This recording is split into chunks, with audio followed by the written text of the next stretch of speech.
Elle, c'est une escroc. Elle a volé des bébés pour se faire de l'argent. Salut, bienvenue sur ma chaîne, j'espère que vous allez bien. Merci à toutes les personnes qui se sont abonnées à ma chaîne. Eh les gars, vous ne pouvez pas savoir à quel point je suis trop contente. En fait, l'histoire que je vais vous raconter aujourd'hui, cette histoire s'est passée en 2019. Donc, il faut savoir que c'est une histoire qui s'est passée au Congo. Donc, pour ceux qui regardent cette vidéo, qui ne connaissent pas le Congo c'est un pays d'Afrique. Donc, c'est un pays qui est situé en Afrique centrale. Donc, en Afrique, il y a deux Congos. Il y a le Congo Brazzaville dont je vais vous parler. Donc, moi, je viens du Congo Brazzaville, 242, tu connais, hein. Et après il y a un autre Congo, le Congo Kinshasa. Donc la capitale de ce Congo c'est Kinshasa et la capitale de mon Congo à moi c'est Brazzaville. Donc cette histoire s'est passée au Congo Brazzaville en 2019.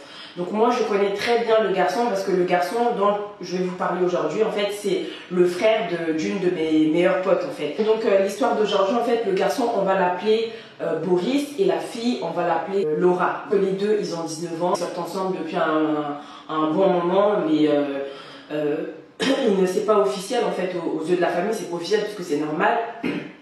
Au Congo nous on se présente pas, enfin à 19 ans tu présentes pas ta copine aux membres de ta famille, genre même à ta mère ou à ton père parce que c'est trop jeune. Tu vas emmener qui, tu vois, emmener qui à 19 ans c'est trop tôt.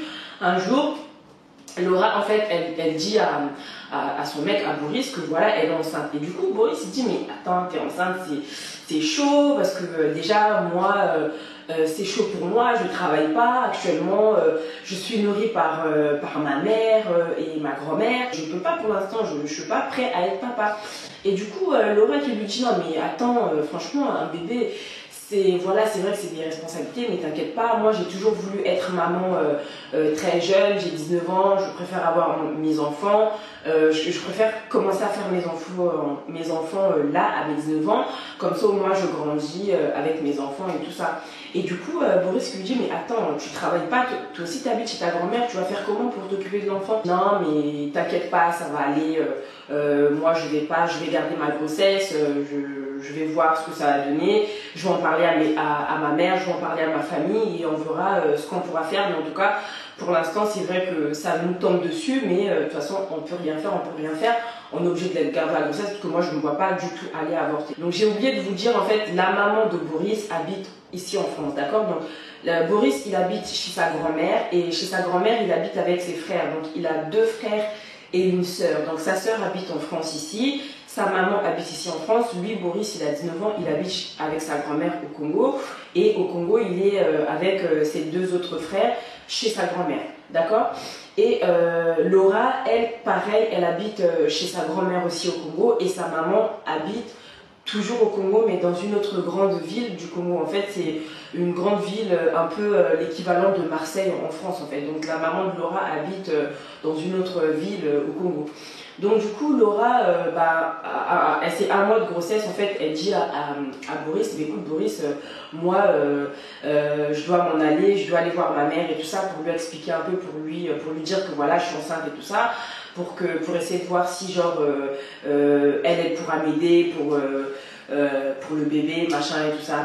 Donc du coup Boris lui dit ok, il n'y a pas de souci, mais si tu pars chez ta mère, il faudrait que tu reviennes vite, comme ça moi je vais te présenter à ma grand-mère et je vais te présenter à ma mère et tout ça. Chez sa mère dans une autre grande ville, cette ville s'appelle Pointe-Noire, donc elle part à Pointe-Noire. Boris dit à toute sa famille que voilà, qu'il a une copine et cette copine est enceinte, donc du coup il sait pas trop comment prendre ses responsabilités. La maman au début elle le prend un peu mal, mais après elle se dit bon bah écoute c'est arrivé, on peut rien faire, donc ce que moi je vais faire, je vais rentrer en contact avec la famille de cette jeune fille pour voir un peu comment ça va se passer, ce qu'on peut faire, si on doit aller se présenter, si on doit faire quelque chose en particulier. Je vais rentrer en contact avec la famille de cette fille. Donc il faudrait que tu me donnes les coordonnées de la mère ou du père de la jeune fille et tout ça. Et en fait, là Boris lui dit, mais écoute, moi j'ai pas les coordonnées de sa mère, moi j'ai les coordonnées de la jeune fille, je vais te passer son numéro, tu vas l'appeler, dans un premier temps vous allez parler et après tu lui diras qu'elle te passe sa mère et tout ça. Donc c'est ce qui s'est passé. La maman de Boris, elle appelait souvent la jeune fille, donc elle a fait connaissance avec Laura.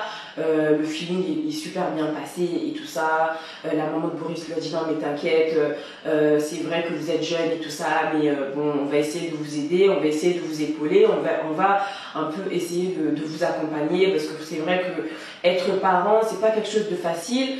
Faut pas le prendre à la légère, vous êtes très jeune, donc faut faire attention. On va essayer de vous entourer pour que vous puissiez donner une bonne éducation à cet enfant. Donc et la maman qui dit à Laura, la maman de Boris qui dit à Laura, il faudrait que tu me passes les coordonnées de tes parents pour que je parle un peu avec eux, pour voir avec eux ce que nous on peut faire à notre niveau pour venir t'honorer ou venir nous présenter. Enfin, nous devons faire quelque chose, donc je souhaiterais rentrer en contact avec tes parents. Et là, Laura qui dit que oui, mon père, bon bah moi j'ai pas connu mon père, je sais pas où est-ce qu'il est, mais par contre là c'est vrai que je suis chez ma mère, mais ma mère elle est presque jamais là, soit elle est au travail, ou soit le soir lorsqu'elle rentre elle est occupée, mais t'inquiète pas, je vais lui donner ton numéro, je vais lui dire qu'elle t'appelle et tout ça, machin machin. Et la maman de Boris ne comprenait pas pourquoi Laura ne voulait pas qu'elle parle avec sa mère en fait. Elle voulait pas trop clairement, elle voulait pas que Laura ne voulait pas que la mère de Boris parle avec sa mère. Je ne sais pas pourquoi, mais en tout cas, elle ne voulait. La mère de Boris, elle appelait souvent Laura pour lui dire Laura, ça va, est-ce qu'il te manque des trucs et tout ça. Donc souvent, elle lui envoyait de l'argent en fait. Elle lui envoyait de l'argent. Elle lui disait voilà, t'es enceinte, je sais que tu as des besoins et que actuellement Boris, il ne peut pas subvenir à tes besoins. Donc moi, c'est ce que je vais faire. Elle lui envoyait souvent des 100 euros. Donc dans le mois, elle va lui envoyer 100 euros, 150 euros. En fait, ça dépend. Elle lui envoyait ce qu'elle pouvait avoir. Du coup, elle était contente, elle recevait son argent. Et des fois même, elle appelait la mère de Boris pour lui dire que voilà, je me sens pas très bien, je dois voir le médecin et tout ça. Et la mère de Boris lui envoyait de l'argent. Et pareil pour la sœur de Boris en fait. Elle parlait souvent avec la sœur de Boris. Donc la sœur de Boris, lorsqu'elle pouvait, elle lui envoyait de l'argent et voilà, s'il fonctionnait un peu comme ça. Et donc du coup, les mois sont passés, elle est arrivée à son 8e mois. Donc il faut savoir que dans la ville où elle habitait, en fait elle habitait, comme je vous ai dit tout à l'heure, elle habitait à elle était chez sa mère à Pointe-Noire. Et dans cette ville, il y avait la sœur de la mère de Boris, en fait, la tante de Boris. Donc la mère de Boris dit à sa sœur, écoute, faudrait que tu ailles voir cette jeune fille, parce que j'essaie de rentrer en contact avec ses parents, mais j'ai comme l'impression que la fille, elle me cache quelque chose, elle veut pas trop que je parle avec sa mère. Donc ce que tu vas faire, je te passe son numéro, appelle-la, essaie d'aller la rendre visite, parce qu'elle est enceinte quand même. Il faut vraiment que quelqu'un de la famille se manifeste, parce que sinon, cette famille va se dire, mais attends, c'est quoi cette famille, genre, ma fille elle est enceinte, mais personne de la famille se manifeste, donc moi je veux pas que ce genre de choses se disent. Je préfère que tu appelles cette jeune fille pour voir un peu comment se déroule la grossesse et si elle a besoin de quelque chose et tout ça. En tout cas, fais-lui savoir que tu es là, que tu es dans la même ville qu'elle. En tout cas, tu es prête à l'aider. Et du coup, la tante, c'est ce qu'elle a fait. Elle est rentrée en contact avec Laura. Je veux venir chez toi, t'habites où, explique-moi et tout ça. Je vais venir te rendre visite. Et du coup, au début, elle lui dit non, mais actuellement, il y a des travaux chez moi. Ma mère, elle fait des travaux, elle rénove sa maison et tout ça. Donc, c'est le bazar. Pour l'instant, on ne reçoit pas des gens, mais t'inquiète pas, moi, je viendrai te voir. Même si je suis enceinte, c'est pas grave, je me déplacerai, je viendrai chez toi. Donc, donne-moi juste ton adresse. Du coup, la tante lui donne l'adresse. La tante, elle a attendu des jours et des jours. Souvent, elle rappelait, mais pourquoi tu viens pas et tout ça, je t'attends et tout. Et elle lui disait, oui, c'est vrai. Le jour que, en fait, elle trouvait tout le temps des raisons, en fait. Genre, un jour, elle va lui dire, oui, en fait, j'avais trop mal à la tête, j'ai pas pu me déplacer. Et l'autre jour, elle va lui dire, non, j'ai pas pu me déplacer, j'avais trop mal aux pieds. Enfin, elle trouvait toujours des raisons. Et du coup, la tante, au final, elle avait laissé tomber, parce qu'elle avait clairement compris que la fille ne voulait pas que la dame se déplace pour venir la voir, et la fille ne voulait pas non plus se déplacer pour aller voir la dame. Donc du coup, ça s'est arrêté là. Elle est arrivée à ses 9 mois, elle a accouché, elle était trop contente, elle a appelé la mère de Boris, elle a appelé la sœur de Boris, elle a appelé Boris pour dire que voilà, ça y est, j'ai accouché d'une petite fille, tellement que ta maman et ta sœur m'ont aidé, je tiens à donner leur prénom à d'autres filles. Boris qui demande à Laura, mais Laura, du coup là t'as accouché, tu reviens quand? Parce que du coup moi je dois avoir ma fille et tout ça, tu reviens quand et tout ça? Est-ce qu'il y a moyen, si t'as pas l'intention de revenir tout de suite, que moi je vienne là-bas chez toi et tout ça, chez ta mère? Est-ce que ta mère, ça la dérangerait que je vienne chez toi et tout ça? Et là, Laura qui lui dit, ouais, ma mère, elle veut pas du tout que des gens viennent chez elle. Ce que je vais faire, bah du coup, de toute façon, c'est ce que j'avais prévu en fait, que j'accouche ici et que je ramène le bébé là-bas. Donc du coup, je vais revenir à Brazzaville, t'inquiète pas.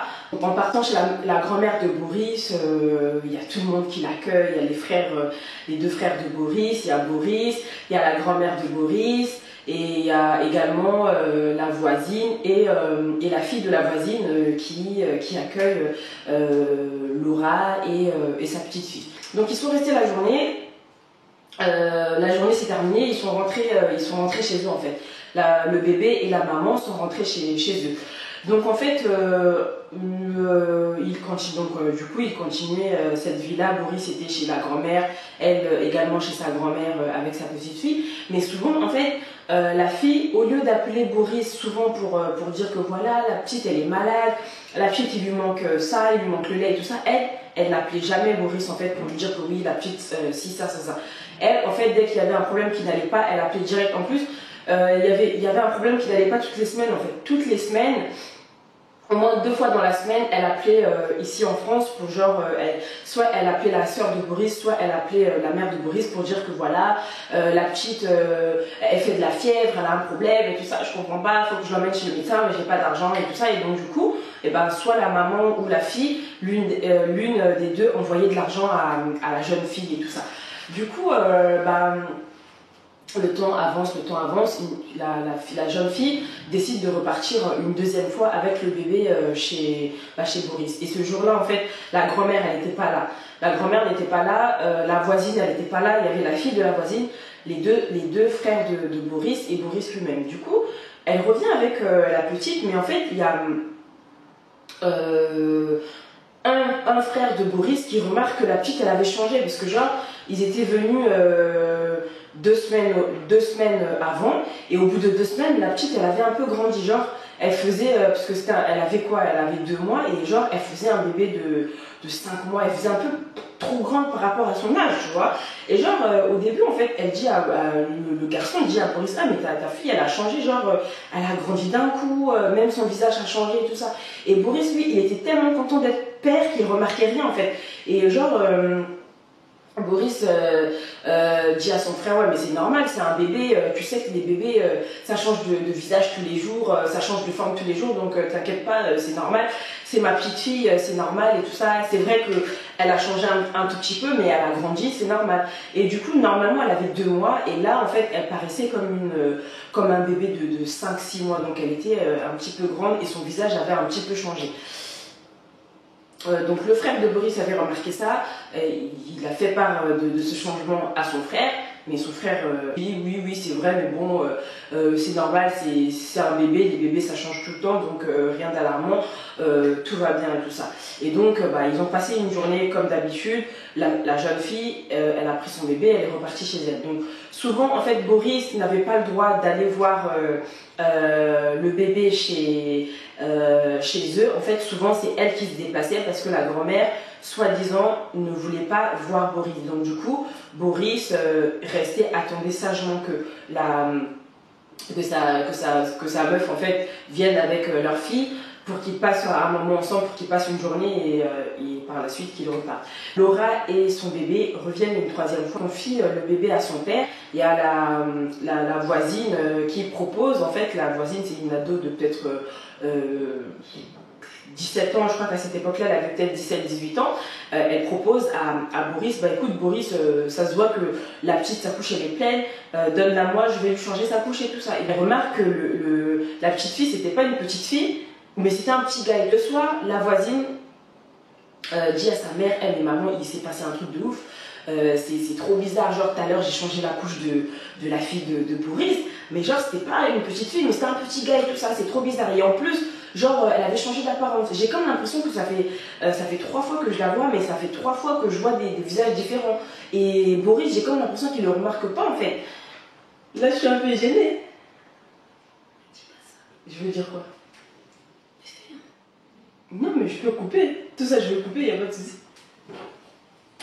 Donc ils repartent chez Boris une 4e fois. Boris qui lui dit, bah écoute, moi je vais appeler ta mamie, si tu veux, comme ça je lui explique que tu vas dormir ici, qu'elle s'inquiète pas et tout. Et là, Laura qui lui dit non, surtout pas, l'appelle pas, t'inquiète pas, moi je vais le faire et tout ça. Le lendemain matin, elle part de chez Boris très tôt. En se levant à 6 h, il remarque qu'elle n'était pas là. À 9 h, il appelle la fille, il appelle sa copine, la meuf ne répond pas. À 10 h, à 11 h, à midi, il commence à s'inquiéter. Du coup, ce qu'il fait, il va dans le quartier de Laura. Comme je vous ai dit au début, en fait, enfin je ne sais pas si je vous l'ai dit, Boris ne savait pas exactement là où Laura elle habitait.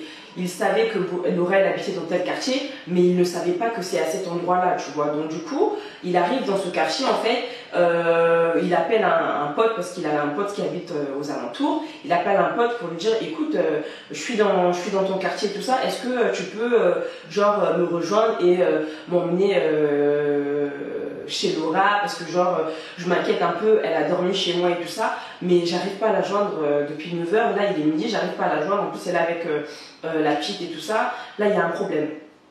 Du coup le gars qui lui dit ouais t'inquiète, j'arrive dans quelques minutes. Le gars il arrive et tout ça, genre du coup son pote et lui-même marche pour aller vers Laura, et en fait de loin, pour aller vers chez Laura, de loin, il remarque qu'il y avait la police, en fait. Il y avait des keufs de partout, il y avait plein de policiers devant chez Laura et tout ça. Ils disent, mais c'est bizarre, qu'est-ce qui se passe au loin et tout. Et en fait, là, du coup, avant d'arriver à l'endroit même, Boris, en fait, il voit un autre pote à lui qui lui dit ah ouais mais Boris, qu'est-ce que tu fais là? Moi je te conseille pas d'aller chez Laura parce que là Laura est dans la merde et tout ça apparemment en fait. Elle a pas elle a kidnappé la petite fille des voisines. Elle a pris la fille et elle a dormi avec, on sait même pas où est-ce qu'elle a dormi et tout ça. Elle est revenue que ce matin.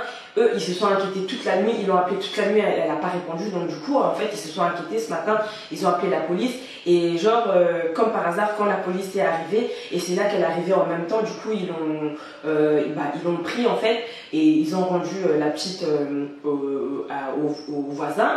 Mais moi je te conseille pas d'y aller parce que justement là ils sont en train d'interroger sa grand-mère pour que la grand-mère dise où est-ce que Laura a dormi, avec qui, pour qu'ils embarquent aussi la personne avec qui, parce que là ils ont kidnappé un bébé en fait, un bébé de 6 mois et ça se fait pas. Tu parles de kidnapping, tu me parles de bébé de voisin, tu me parles de Laura embarquée par les... trop d'infos man. Dis-moi qu'est-ce qu'il y a, dis-moi, je comprends pas trop ce que tu me dis en fait. Effectivement, Laura n'a pas dormi chez sa grand-mère, Laura a dormi avec moi, chez moi et tout ça, avec notre fille, mais qu'est-ce que tu me racontes? Mais Laura n'a pas de fille, qu'est-ce que tu me racontes et tout ça? Et c'est le gars qui lui dit, mais Laura n'a pas de fille, Laura n'a jamais eu de fille, elle n'a jamais été enceinte. Justement, là, c'est là que l'affaire elle est en train d'éclater et tout ça, en fait, elle n'arrête pas de prendre... les bébés en fait des voisins et tout ça, donc si elle sait que là par exemple chez ces voisins là il y a un bébé, elle prend le bébé, genre elle fait genre votre petite fille ou votre petit garçon il est trop beau et tout ça, est-ce que je peux aller je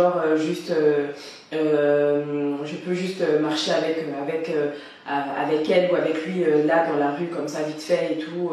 Et en Afrique, ne cherchez pas à comprendre, au Congo ça se fait, genre vous habitez vous habitez tous ensemble avec vous habitez dans une parcelle, avec des voisins et tu peux prendre le bébé des voisins, marcher avec dans la parcelle même, ou même marcher avec à l'extérieur dans la rue et tout ça, en Afrique ça c'est vraiment très fréquent. C'est vrai que ici tu peux pas trop confier ton bébé à n'importe qui et tout ça, tu peux pas confier ton bébé à un voisin, mais chez nous tu peux confier ton bébé au voisin, il n'y a pas de souci. Donc vu que Laura, elle habitait le quartier et qu'elle était connue du quartier et tout ça, et c'était plutôt une fille sympathique, une fille très sociale, du coup les voisins, ils ne voyaient pas d'inconvénient de confier leur enfant à Laura. Il a suivi le conseil de ses potes, il est rentré chez lui. Laura, elle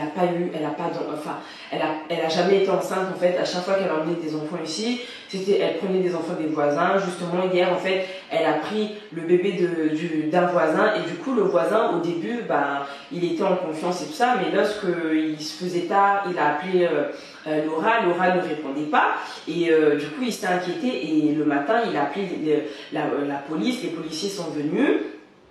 Et Laura, elle arrivait en même temps, ils ont embarqué Laura, et du coup, je comprends pas trop et tout ça. Et là, la voisine, en fait, dit à Boris, mais écoute, Boris, moi, je t'avoue un truc, apparemment, ma fille, elle a changé la couche de ta petite fille. Elle a remarqué que c'était pas une petite fille, c'était un petit gars et tout ça. Et du coup, elle commence à me dire, en fait, en plus, c'est bizarre, moi, je voulais pas te le dire, hein, mais c'est trop bizarre, parce qu'à chaque fois qu'on voyait la petite venir, elle avait un visage différent. En fin de journée, en fait, Boris rappelle Laura et là du coup il tombe sur Laura et Laura qui s'excuse en disant que Boris, je suis vraiment désolée à ta mère parce qu'elle était tellement gentille avec moi et tout ça, donc j'ai continué, je voulais qu'elle continue à être aussi gentille avec moi, qu'elle continue à m'envoyer de l'argent parce que clairement j'en avais besoin, donc du coup en fait je t'ai menti, je t'ai pas du tout enceinte, je t'ai envoyé des photos de grossesse d'une autre personne. Boris il était choqué, donc voilà, l'histoire s'est terminée là. On est vraiment dans un monde où tout, mais vraiment, il se passe de tout et n'importe quoi. Mais vraiment, c'est-à-dire que je comprends pas en fait déjà l'idée d'avoir c'est-à-dire de te lever de chez toi, de te dire bon voilà, aujourd'hui je vais aller prendre l'enfant de tel voisin, je vais l'habiller rapidement, je vais lui acheter des couches, du lait et je vais ramener un grand sac en me disant que voilà c'est ma fille et tout ça. Mais il faut vraiment complètement être taré, tu vois. Après c'est vrai que voilà, tu peux avoir besoin d'argent, avoir besoin d'être aidé parce que quoi, t'as des problèmes d'argent et tout ça, mais tu peux pas genre te servir des enfants des autres pour pouvoir avoir de l'argent. Ça c'est clairement c'est de l'arnaque. Donc voilà, c'est la fin de cette vidéo, j'espère qu'elle vous a plu. N'hésitez pas à me laisser un commentaire, à me dire ce que vous avez pensé de cette histoire. N'hésitez pas à liker la vidéo, à t'abonner à ma chaîne si ce n'est pas encore fait. Bye.